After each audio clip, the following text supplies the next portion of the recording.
मगरबी बंगाल की वज़ीर आला ममता बनर्जी आज एक बार फिर असेंबली में बांग्लादेश के इशूज़ को लेकर उठाया और फिर उन्होंने बांग्लादेश में अक़लियतों पे होने वाले मुबैना मज़ालिम को लेकर अपनी तशवीश का इजहार किया। गुज़िश्ता 10-12 दिनों में तीसरी मरतबा है कि ममता बनर्जी बंगाल असेंबली में बांग्लादेश के अक़लियतों के खिलाफ होने वाले हमले पर इस तरह से मुखर होकर सामने आई है। कई अहम बुनियादी सवालात हैं। आज ही के दिन हिंदुस्तान के ख़ारजा सेक्रेटरी बांग्लादेश के दौरे पे हैं। उन्होंने वहाँ बांग्लादेश में जाकर ख़ारजा सेक्रेटरी से मुलाकात की और उबूरी वज़ीर आज़म मोहम्मद यूनुस से भी मुलाकात की।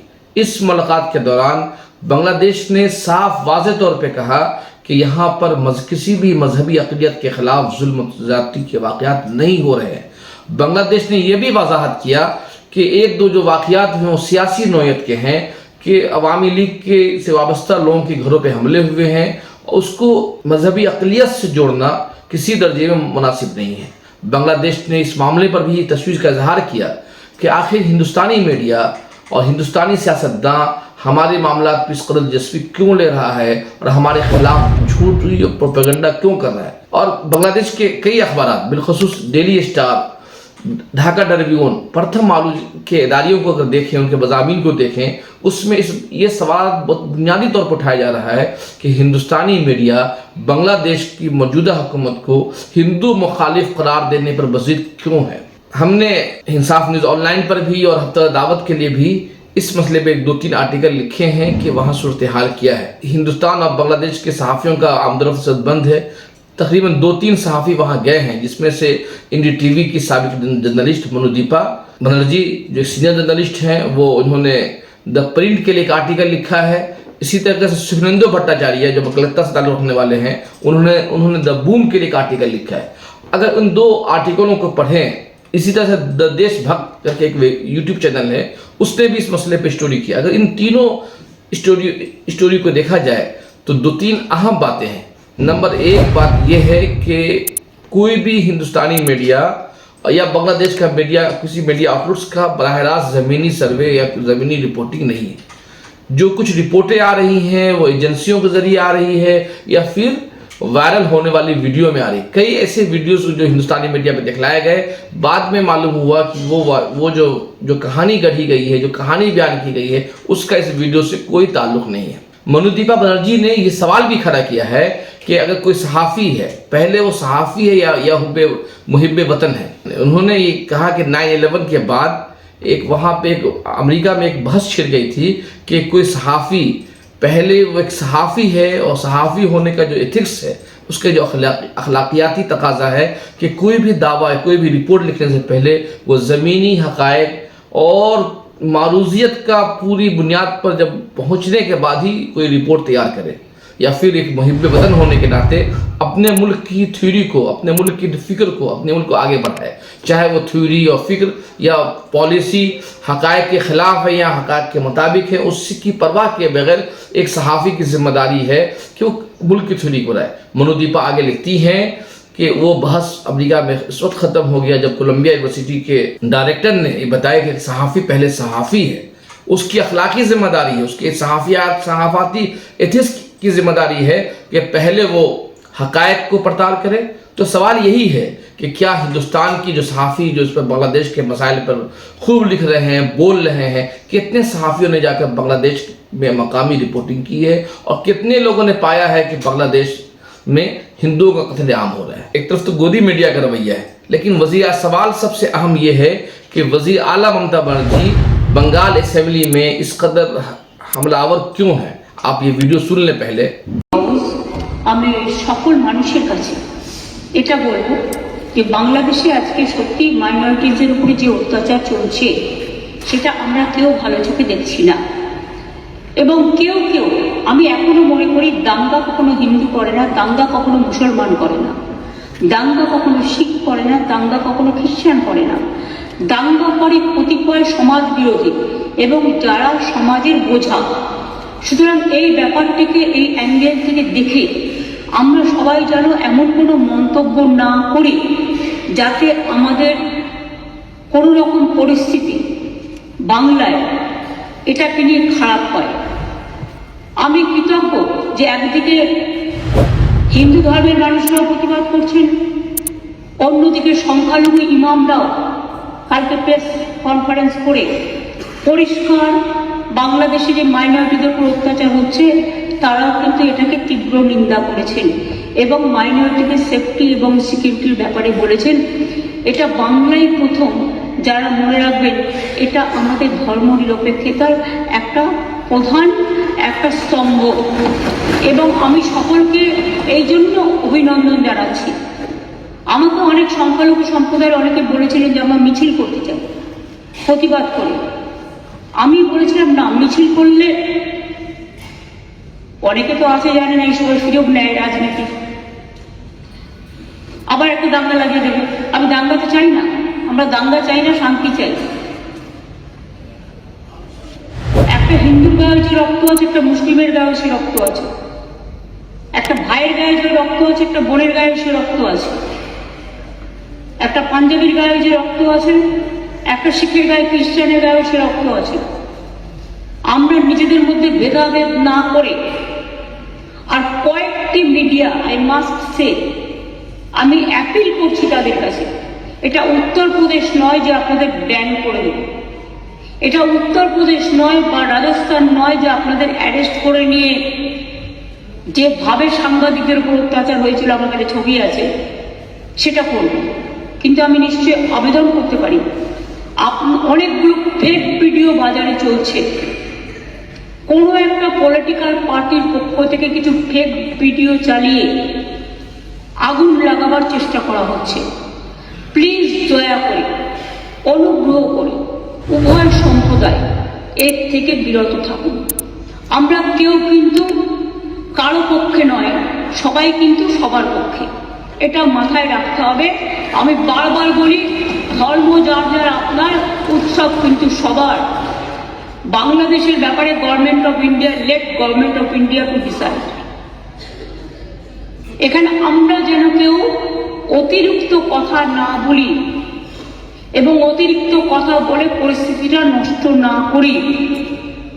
যারা ভাবছেন এটা নিয়ে রাজনীতি করবেন তারা জেনে রাখুন, ওটা করতে গেলে আপনার রাজ্যেরও ক্ষতি হবে, ওখানেও যারা আমাদের বন্ধু বান্ধবরা আছে, ভাই বোনেরা আছে, তাদেরও ক্ষতি হবে। আমরা এটা চাই না। গভর্নমেন্টের কতগুলো পলিসি আছে, যেমন এক্সটার্নাল অ্যাফেয়ার্স পলিসি, এটা গভর্নমেন্ট অফ ইন্ডিয়ার ভাগ্যে পড়ে, আমাদের নয়, ওদের জুরিসডিকশনে পড়ে। অনেকে ওপার বাংলা থেকে এপার বাংলা আসতে চাইছে কিন্তু তারা ঢুকতে পারছে না। আমাদের কোনো আপত্তি নেই, কিন্তু সেখানে বর্ডার সিকিউরিটি ফোর্স দায়িত্ব নিয়েছেন, তারা আসতে দেবে কি দেবে না এটা তাদের ব্যাপার, সেই নিয়েও আমি কোনো কটু মন্তব্যে যাব না। কিন্তু যাদের টাকা আছে, পয়সা আছে, ভিসা আছে, পাসপোর্ট আছে, তারা তো প্লেনে চলে আসছে। প্লেন তো আসছে, প্লেন তো চলছে, ট্রেন তো চলছে, কিন্তু গরিব মানুষগুলো যাদের কাছে হয়তো কিছু নেই তারা আসতে গেলে পারছে না, তারা বাধা পাচ্ছে বিএসএফ এর কাছে। আমাদের হাতে কিন্তু বর্ডার নেই, এটা মাথায় রাখবেন। তাই আমি সবাইকে বলবো এমন কোনো কথা যাতে আমরা না বলি, যাতে কোনো আমাদের পক্ষও নয়, এ পক্ষও নয়, ও পক্ষও নয়। আমি সবাইকে আবেদন করছি যাতে কোনো অতিরিক্ত কোনো প্ররোচনা সৃষ্টি হতে পারে। আমি যতদূর জানি কালকে ফরেন সেক্রেটারি যাবেন বাংলাদেশে, আজকেই যাচ্ছেন, কালকে ওদের মিটিং আছে। সুতরাং লেট দেম ডিসাইড।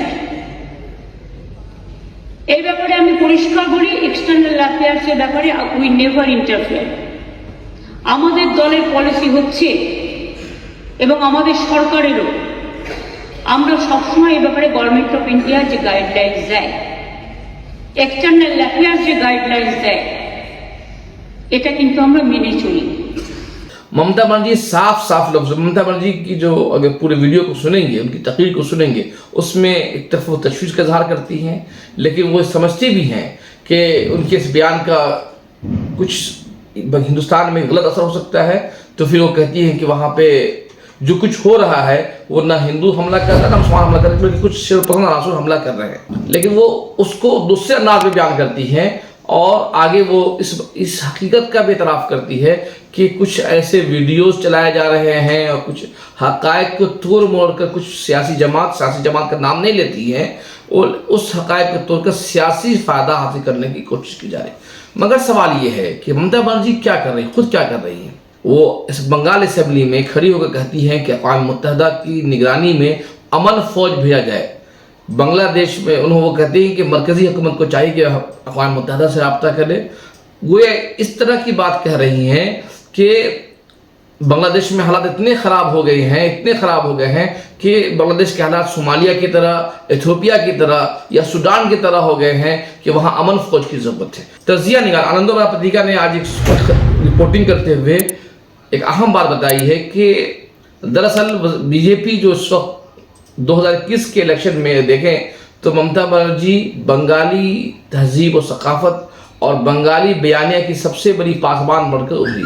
उन्होंने बीजेपी की हिंदुत्व सियासत का बंगाली फख्र से मुकाबला किया और कामयाब हो गई, बड़ी तादाद में कामयाब हुई। अब बांग्लादेश के बहाने बीजेपी उस ममता बनर्जी की उस विरासत को छीनने की कोशिश कर रही है और बंगाल के अवाम को बताने की कोशिश कर रही है कि देखो ममता बनर्जी इस सवाल को नहीं उठा रही, मैं उठा रही हूँ। इसका मुकाबला करने के लिए ममता बनर्जी लगातार असेंबली में अब तक तीसरी मरतबा बांग्लादेश के में हिंदुओं के हमले को उठा रही है।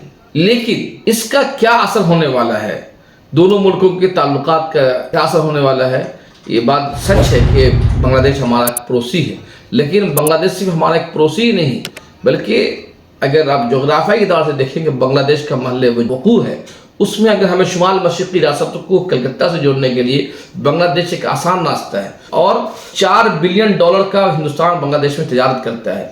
इंफ्रास्ट्रक्चर, कपास, इलेक्ट्रॉनिक सामान और दीगर खाने पीने की अशिया के लिए बांग्लादेश हमारा मुहताज है, ज़रूरतमंद है और हम एक आलमी माहदे के तहत हिंदुस्तान के रास्ते सामान वहाँ बांग्लादेश को पहुँचता भी है। लेकिन अब बांग्लादेश की इंफ्रास्ट्रक्चर में बड़े पैमाने पर हिंदुस्तानी कंपनियों की सरमायाकारी है। अगर गुज़श्ता 50 सालों में देखा जाए कि हिंदुस्तान ने कामयाब सफारतकारी का मुज़ाहरा करते हुए बांग्लादेश से ताल्लुकात को तवाज़ुन रखा है, बांग्लादेश की आज़ादी खुद मुख्तारी को तस्लीम करते हुए बांग्लादेश के साथ अपने दरिया ताल्लुकात रहे। लेकिन 5 अगस्त 2024 में हसीना के ख़िलाफ़ जो अवामी बगावत हुई, उस बगावत के बाद हिंदुस्तान और बांग्लादेश के दरमियान ताल्लुकात में इतनी तलखी आ गई है कि गुज़श्ता दिनों अगरतला में जो कुछ हमने देखा कि बांग्लादेश की एम्बेसी पर हमला कर दिया गया और बांग्लादेश के झंडे को जलाया गया, इसी तरह बेंगलोर में हुए, कलकत्ता में हुए, ये वाक़यात हिंदुस्तान के लिए बाइस शर्मिंदगी हुआ और बल्कि हिंदुस्तान ने इस वाक़े को अपने आप को अलग कर लिया। हिंदुस्तान की अपनी एक तारीख रही है कि हिंदुस्तान किसी मुल्क के मामला में मुदाखलत नहीं करता है, उसकी मुख्तारी को तस्लीम करता है, उसका एहतराम भी करता है। लेकिन बांग्लादेश ये जो वाक़यात बताते हैं कि बांग्लादेश के हालात ने एक तरफ जहां हिंदू राइट विंग और गोदी मीडिया पूरे मामलात को हिंदू मजहब को जोड़कर हिंदू और मुसलमान का इशू बनाकर जहां बांग्लादेश में मुकीम हिंदुओं की जान को खतरे में डाल रहा है, वहीं हिंदुस्तान के मुसलमानों के लिए भी अजीब बनाया जा रहा है। यही वजह है कि कल कलकत्ता प्रेस क्लब में इम्मा मोजिन कॉन्फ्रेंस के नाम की तंजीम है, नौज़ायदा तंजीम, उसने प्रेस कॉन्फ्रेंस करके हिंदू अक़लियतों पे होने वाले हमले की मजम्मत किया। लेकिन बुनियादी सवाल ये है कि ये जो तंजीम है, मुस्लिम तंजीम है, वो किस बुनियाद पर ये प्रेस कॉन्फ्रेंस कर रही थी? क्या उनके पास कोई ज़मीनी रिपोर्टिंग है? मैं इस सवाल इसलिए खड़ा कर रहा हूँ कि मनुदीपा ने या सुरेंद्र भट्टाचार्य की रिपोर्ट को देखें या देशभक्त के जो आशीष बनर्जी हैं उनकी रिपोर्ट को देखें, तो अंदाज़ा होता है कि किस तरह की कोई रिपोर्टिंग दोनों सतह पे नहीं हुई है, सुनी सुनाई बातों पे है। तो इसका मतलब है कि हिंदुस्तानी मुसलमानों को मजबूर किया जा रहा है कि हिंदू बांग्लादेश के मामले पे अपनी वजाहत पेश करें। अगर आप हिंदुस्तान में होने वाले वाक़यात को और बांग्लादेश में होने वाले वाक़यात को मुआवजा करें तो कोई ज़्यादा फ़र्क नहीं है। अहम सवाल यह है कि अक़लियतों के ख़िलाफ़ हमला हिंदुस्तान में हो या बांग्लादेश में हो या दुनिया के किसी हिस्से में अक़लियतों क्या किसी भी जानी माली नुकसान को पहुँचता है, वो इंतहाई काबिल मज़म्मत है। तो फिर अगर बांग्लादेश में हो रहा है तो आप मज़म्मत कर रहे हैं, अगर भारत में अक़लियतों पे हमले हो रहे हैं तो उस पर आपकी आवाज़ इस कदर बुलंद क्यों नहीं होती है? सवाल ये है कि ममता बनर्जी संबल के वाक़े पर इस कदर खुल के क्यों नहीं बोली? सवाल ये है कि इस वक्त भारत में जो तमाम मस्जिदों के ख़िलाफ़ एक महाजराई की जा रही है, अदालतों में दरख्वास्त देकर उसके सर्वे कराने का ऑर्डर देकर एक अफरा तफरी का माहौल पैदा कर दिया गया, मुल्क को खाना जंगी की तरफ धकेलने की जो कोशिश की जा रही है, हिंदू मुसलमानों के जो समाजी ताना बाना है उसको जो तोड़ने की जो कोशिश की जा रही है, उसके खिलाफ ममता बनर्जी इस कदर मुखर होकर क्यों नहीं बोल रही है? ये अहम बुनियादी सवाल है। आप देख रहे थे इंसाफ न्यूज़ ऑनलाइन।